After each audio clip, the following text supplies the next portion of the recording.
a cúpula do partido de pegar R$1,5 bilhão de reais. Vamos ver os 8 denunciados? Olha só.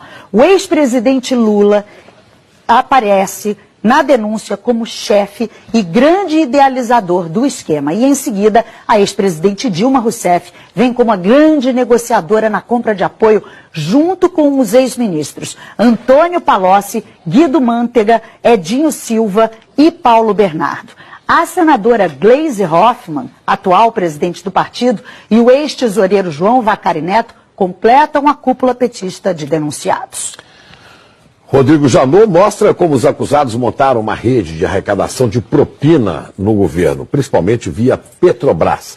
O ex-presidente Lula foi apontado como líder do esquema e, por isso, se condenado, pegaria uma pena maior, não é, Juliana? Chico, a Ana Luísa mostrou aí todos os nomes dessa nova denúncia, né? E para o Procurador-Geral da República, Lula foi o grande idealizador dessa organização criminosa. O Ministério Público somou pagamentos de vantagens indevidas a Lula de R$230 milhões por suposto favorecimento às empreiteiras Odebrecht e OAS. A denúncia analisou o esquema desde 2002. A cúpula do PT cometeu, pelo menos durante 14 anos, crimes contra a administração pública, segundo o Procurador-Geral da República. Na denúncia, ele fala que o esquema envolveu órgãos como Petrobras, BNDES e Ministério do Planejamento e que o esquema permitiu que os 8 petistas recebessem de propina quase R$1,5 bilhão de reais. O procurador diz que só na Petrobras o prejuízo gerado foi de pelo menos 29 bilhões de reais. O documento fala que Lula foi um dos responsáveis pela constituição da organização e pelo desenho do sistema de arrecadação de propina, seja porque na qualidade de presidente da República por 8 anos, atuou diretamente na negociação espúria em torno da nomeação de cargos públicos com a intenção de obter de forma indevida o apoio político necessário junto ao PP, Partido Progressista, e ao PMDB, para que seus interesses e do seu grupo político fossem acolhidos no Congresso Nacional. O procurador diz ainda, no lugar de negociações políticas, temos negociatas ilícitas, nas quais a moeda de troca não era simplesmente divisão de poder para governar, mas sim a compra de apoio político com a utilização de dinheiro público.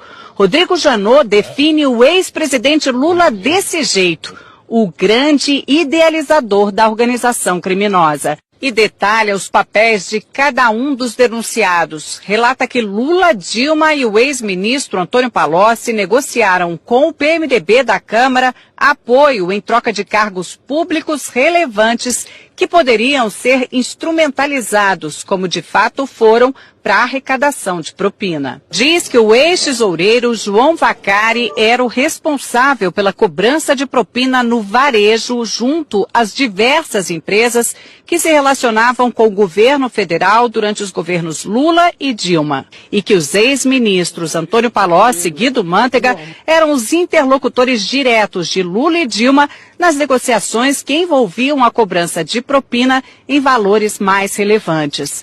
A senadora e hoje presidente nacional do PT, Gleisi Hoffmann, e o ex-ministro Paulo Bernardo, segundo a denúncia, não apenas davam suporte ao esquema ilícito montado, como também operaram diretamente a cobrança de propina no Ministério do Planejamento. Diz ainda que Gleisi foi uma das mais beneficiadas nos esquemas ilícitos mantidos pela organização criminosa na Petrobras, no Ministério do Planejamento, junto ao Odebrecht e a JF. O procurador fala que o ex-ministro, hoje prefeito de Araraquara, Edinho Silva, teve uma participação mais relevante na organização na qualidade de coordenador da campanha presidencial de Dilma de 2014, quando substituiu Vacari na missão de arrecadar valores ilícitos em benefício daquela campanha. E afirma que a ex-presidente Dilma integrou a organização desde 2003, quando assumiu a convite de Lula o Ministério de Minas e Energia. A denúncia afirma que desde ali contribuiu decisivamente para que os interesses privados negociados em troca de propina pudessem ser atendidos, especialmente no âmbito da Petrobras, da qual foi presidente do Conselho de Administração entre 2003 e 2010.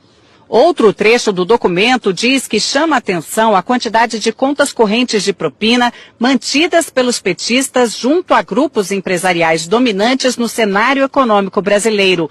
Foram identificadas pelo menos 5 contas instituídas em benefício do grupo político dos 8 petistas denunciados, junto a Odebrecht, JIF, OS, UTC, ao escritório de advocacia de Guilherme Gonçalves, além do ajuste de propina com dirigentes da Andrade Gutierrez. A Procuradoria quer que os 8 denunciados paguem juntos 6,8 bilhões de reais. Seriam 6 bilhões e meio de reais para a Petrobras, mais 150 milhões de reais por danos materiais e outros 150 milhões por danos morais, por lesões à ordem econômica, à administração da justiça e à administração pública. O procurador-geral, Rodrigo Janot, quer que os 8 petistas sejam condenados pelo crime de participação em organização criminosa, com pena maior para o ex-presidente Lula apontado como líder.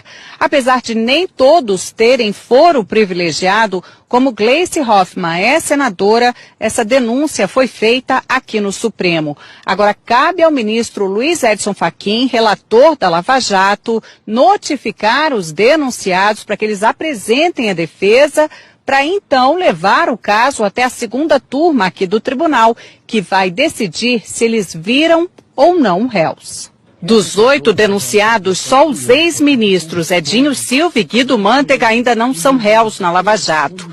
Lula já é réu em 5 ações penais, 3 em Brasília e 2 no Paraná, sendo que em uma delas já foi condenado e recorre em liberdade. No Congresso, petistas não quiseram falar de jeito nenhum sobre a nova denúncia, que acabou repercutindo em outros partidos. O que nós vimos diante da denúncia é que o PT não apenas governou um país, mas uma máquina de corrupção para financiar um projeto de poder. É algo que pode dar em todos nós um certo desânimo, desencanto, mas é também algo que tem que dar alguma esperança de que pelo menos esse tipo de prática está sendo denunciado e os crimes estão sendo apurados.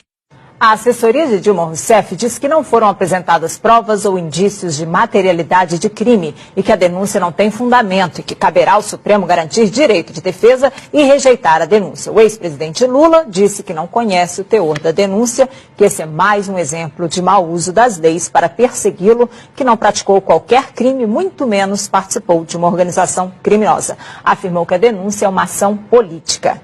A defesa de Paulo Bernardo afirmou que não teve conhecimento da denúncia. Gleice Hoffmann afirmou que a denúncia não tem qualquer fundamento. A defesa de João Vacari Neto declarou que a denúncia é totalmente improcedente.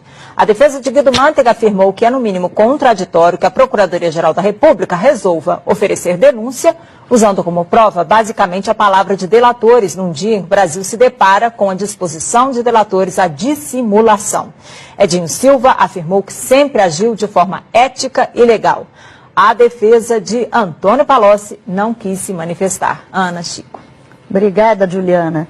Os valores da propina impressionam demais. 1,5 bilhão de reais é dinheiro que não acaba. A gente vai a Brasília conversar com Alexandre Garcia. Alexandre, os valores são inacreditáveis, né? Pois é, as pessoas comuns não fazem ideia aí do que seja 1,5 bilhão, né? 1,5 bilhão atribuídos pela Procuradoria-Geral da República a 8 pessoas. Mas é mais ou menos como multiplicar aquele apartamento banco do Gedel por 30 vezes o que foi contado ontem na Bahia.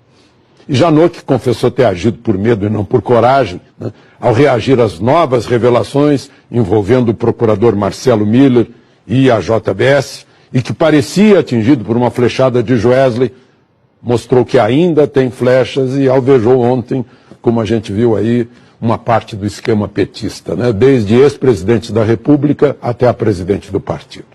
Reagiu E não se sabe se já usou todas as flechas ou ainda haverá mais bambu nesses 10 dias depois de homologada a colaboração premiada do doleiro do PMDB, Lúcio Funaro. Olha, aquele apartamento emprestado na Bahia cheio de dinheiro é um retrato da corrupção brasileira.